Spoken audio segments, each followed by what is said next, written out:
father threw his body over them and shielded them in front of the car. Think about these lawyers who are sitting, drawing up these documents, finding new meanings to these words. Engagement. It's killing. And think about the fact that Julian is being indicted for publishing these rules of engagement. You are not even allowed or supposed to see the rules they play by in their assassination games in wars. They do not charge him for publishing the collateral murder video for one purpose only, because they do not dare to have that shown in a courtroom at any point, and you know why. This is how they use language. We all know how the lawyers in Pentagon and the Department of Justice drew up manuals on how the military could torture prisoners. But of course they didn't call it torture. What shall we call it so it sounds better? Enhanced interrogation techniques. That's waterboarding 80 times, 90 times. Electrocution, hanging up on the hand until you are disjointed by the arms. Torture, pure, no enhanced interrogation techniques. Now, I want to draw up a little scene that we came to learn about in January this year, when Mike Pompeo, former CIA director, later Secretary of State. Do I have a boo?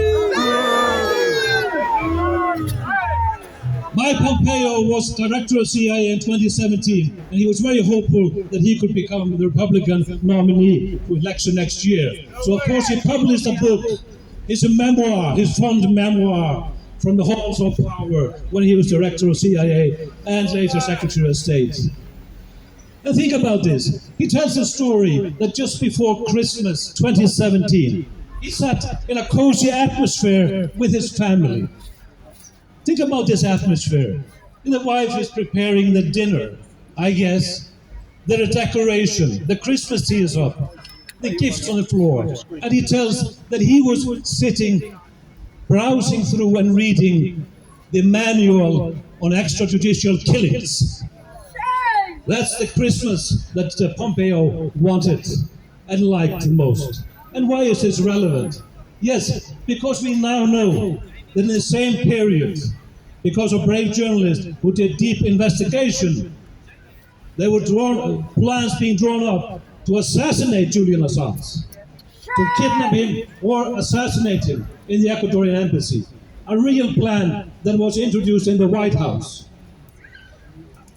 And we furthermore know this because two brave witnesses who are protected have issued statements that they knew about this plan, and poisoning was being discussed. That was what Pompeo was concocting just before Christmas 2017 by head of the CIA.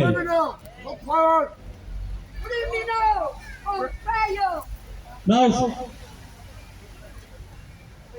we are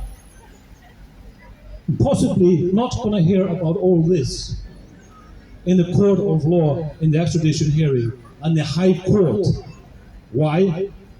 Because on 6th of January, Justice Swift, as his name is Justice Swift, decided after almost 9 months of deliberation to spit out 3.5 pages of his ruling that he saw no reason for Julian Assange to have an appeal in the High Court. No ruling at all. He complained about the mass of paperwork and documents that he was pestered to go through. 200 pages, too long. It's about a man's life. That's a defense document. It should have been less. I see nothing there. The story about the plan to kidnap and kill Julian Assange?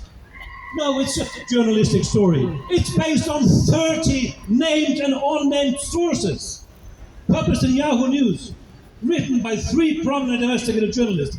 No, it's just some speculation by journalists. The protective witnesses who knew that there was a plan to poison Julian Assange, now not worthy of being heard in the High Court in London, sat Justice Swift. And on he went, in the 3.5 pages. He didn't go through any details. He didn't bother. That document, you should read it. It clarifies for us that the entire judicial process in this country is a facade. It's a total facade. It is injustice, persecution, cloaked in to make it look like it's justice, but it's not.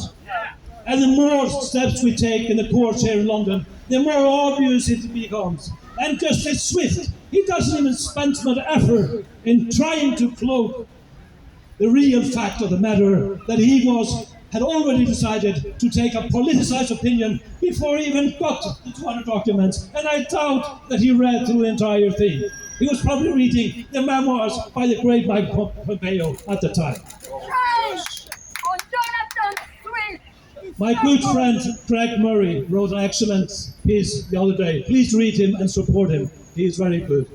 And he reminded people how fascism and Nazism crept into the German psyche in the 30s.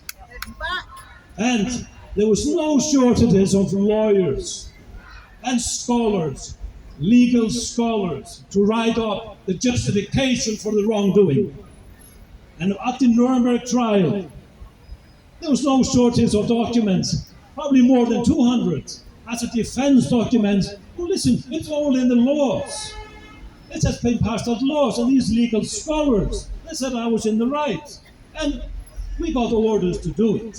It's called the Nuremberg defense. It was dismissed at the Nuremberg trial. When it comes to these heinous acts, you have to be accountable, no matter what the lawyers have drawn up, no matter what the facade is. And that is what we are going to be having in mind. We are going to hold these people account. Every individual that has taken part in this persecution against Julian Assange. Do not forget that. We will guide history, if not history, to judge these people, and they will be spat on. Their sons and daughters and granddaughters and grandsons, they will be ashamed of the legacy of those individuals in the court, in the entire bloody corrupt system who took part in this persecution. But we are almost running out of time. We need to save a man's life. We need to save journalism. We need to act now, and we cannot stay silent. We need to scream out from the top of our voice. Stop this! No extradition! Free Julian Assange!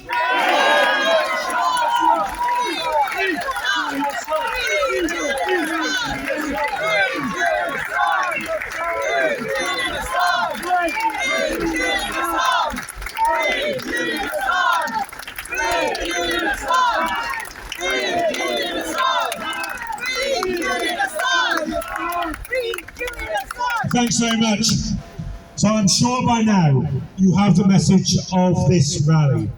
We are at 5 minutes to midnight in this case. There is a crucial and possibly final court case on the horizon. When the announcement comes of the date of that case, please be ready. Please be ready to mobilise. And that means don't just watch out for the announcement and start to argue with your friends and your family, your fellow campaigners, fellow trade unionists. When you hear that announcement, start arguing now that you must be there, that you must make that the most effective demonstration that we've had in this case so far, because we are at the most decisive point of this case so far. So that's the message from us to you today.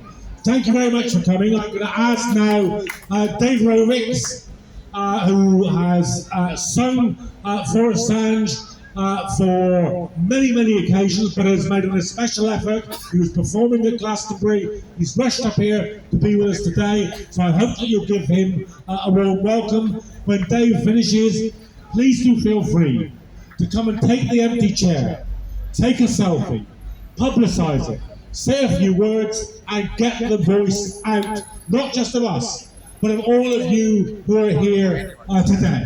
But when you get on the chair, please just remember this. One of the most famous, and in my view, one of the best ever political speeches was made by Abraham Lincoln, and it's called the Gettysburg Address. It is 272 words long, and it took him 2 minutes to deliver. There is really no need for you to try and exceed Abraham Lincoln when you get up on the chair. Thank you very much.